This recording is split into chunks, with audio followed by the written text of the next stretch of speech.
Kata Nabi SAW, orang fasik dan orang kafir akan datang kepadanya 3 malaikat.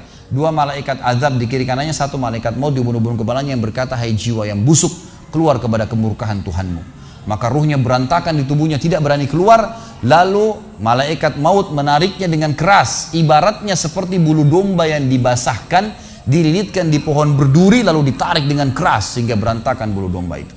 Keluar, belum sesaat keluar ditangkap oleh malaikat azab, dibungkus dengan kain kafan dari neraka, dibawa. Baru langit pertama nggak dibukain pintu oleh para malaikat.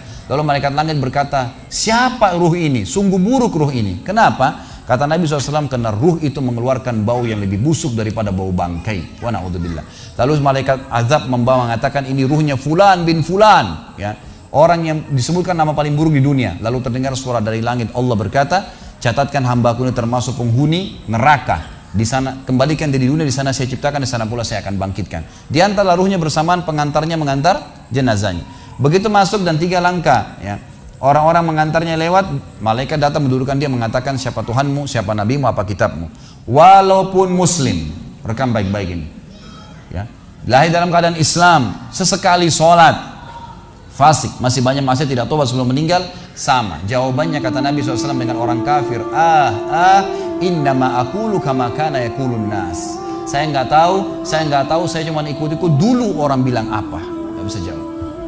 Lalu kemudian dibukakan baginya pintu surga, dayang-dayang, permadani, istana, pemandangan yang luar biasa, gitu kan? Maka dia kagum, kata malaikat, lihat dari apa kau haramkan dirimu.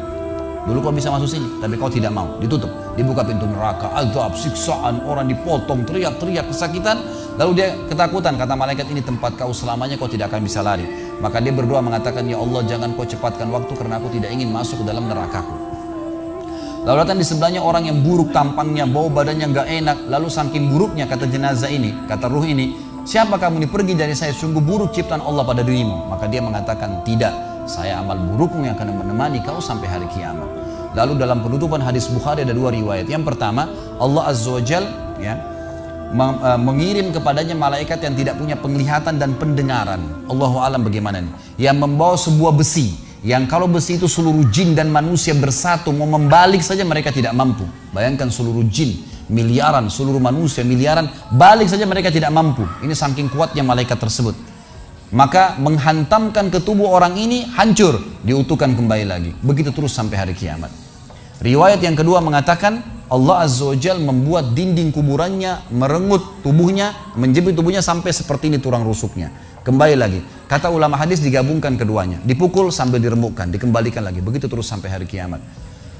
Maka teman-teman sekalian, dalil ini sebagai penutup dalam sesi pertama materi kita, teman-teman sekalian, dalil ini menjelaskan tidak adanya ruh gentayangan dalam Islam. Gak ada.